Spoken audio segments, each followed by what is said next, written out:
Hello, I'm Lavalier and welcome to my journey through cinematography. This video will be focused more on the audio aspects of cinematography than just the particular things I've learned for the visuals.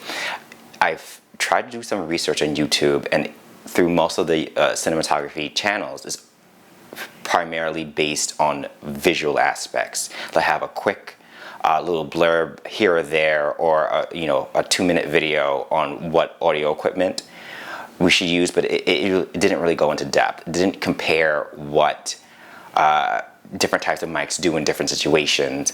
And going forward, I think it's a huge aspect that is missed.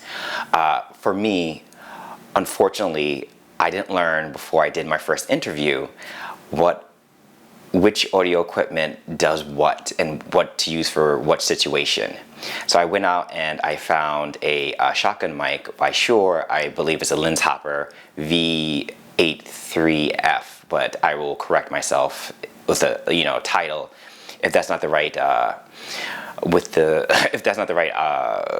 equipment name. And it's a very good shotgun mic, actually, but it's made for controlled situations. I have the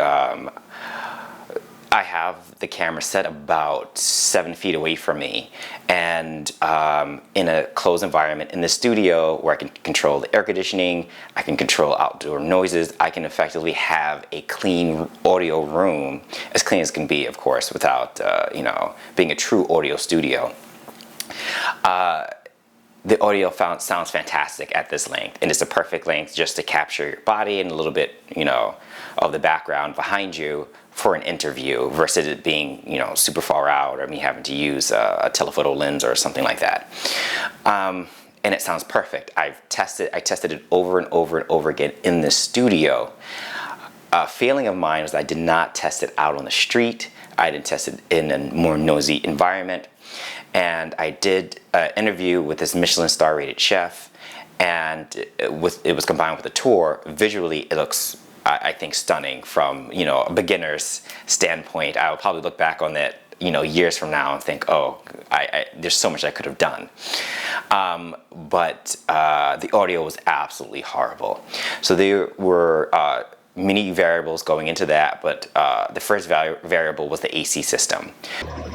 So my name is Danila, and I think it's almost 20 years now. I started my career in Dublin, in Ireland, and I trained mainly in Europe. Moved over to New York about 6 years ago. The guest comfort AC system we could turn off in the location. So the thing that says 70 and keeps the diners cool. That's or warm depending on the season. That's what we could turn off. What we couldn't turn off is the kitchen's exhaust system, and that is what played a horrible role in making it sound the way it did. It produced this high squealish noise that is permeable throughout the whole entire recording.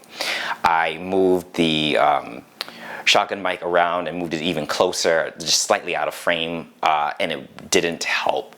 I tried my best to salvage post-process, and I ended up doing even more research and coming to find out on a blog that don't use shotgun mics for interviews where you can't control all of the circumstances. So if you're in a quiet place like a studio where you could turn everything off, there I couldn't turn all that stuff off, and I had missed the opportunity to use a lavalier mic when I should have.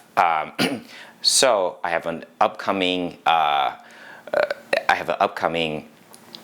interview with another chef in a very similar situation. We'll be in her bakery, and I won't be able to turn off the exhaust fans because New York City requires that the exhaust fans are working effectively 24/7 in case there's a gas leak, in case there is a carbon monoxide leak, to get all of that stuff out instead of coming to a restaurant and passing out in the morning because there's a leak overnight.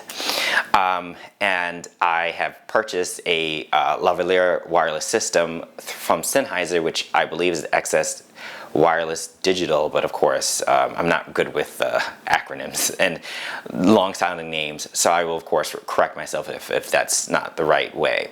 And I wanted to go through a couple of different tests to let you guys hear the difference between what a shotgun mic will pick up versus a lavalier mic in the exact same situation.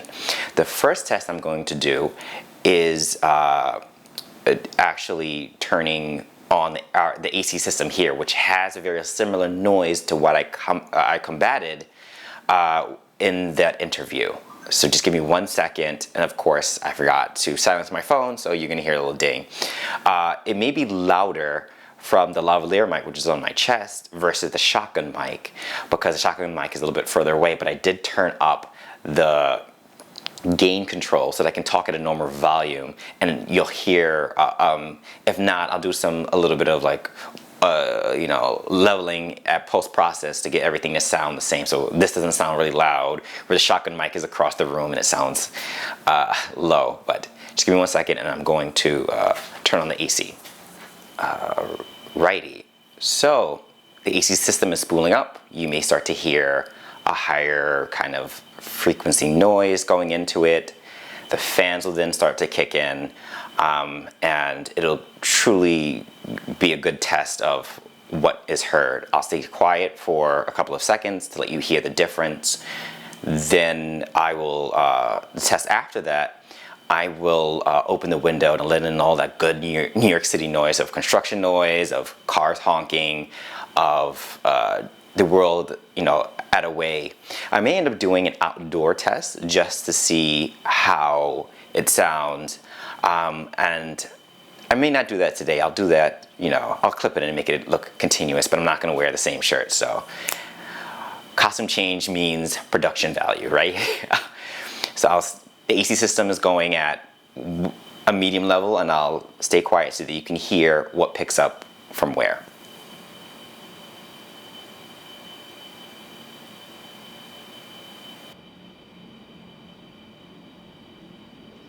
Okay, so that is the test. I've switched on screen, of course, from the audio from the Shure to the audio in the mic, and I'll label the samples appropriately.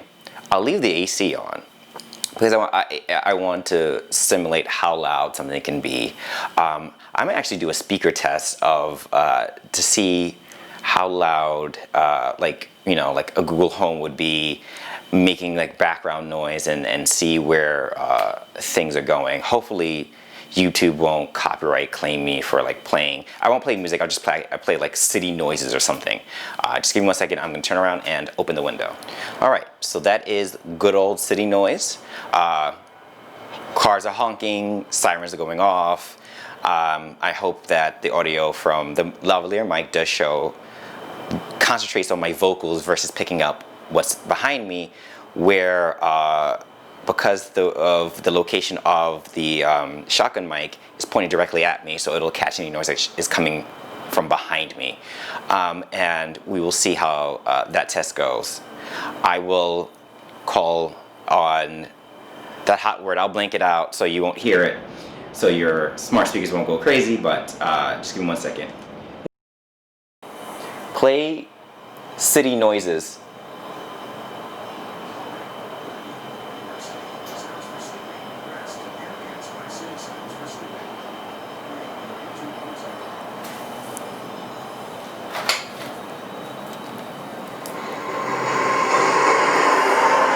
Okay, so I have this turned all the way up. The speakers, you know, Google Home Nest Mini is right behind me.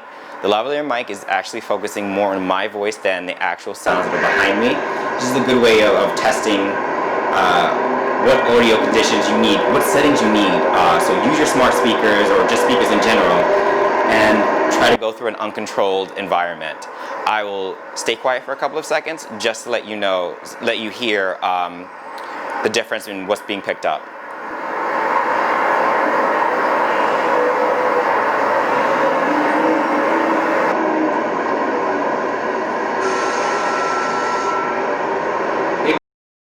Stop. So thank you. I will go into a little bit of a test, of course, but thank you for joining me in my journey through cinematography. Hopefully I gave you guys a little bit of knowledge that I had to learn the hard way, and I'll see you guys in the next video. Thank you, and have a good one.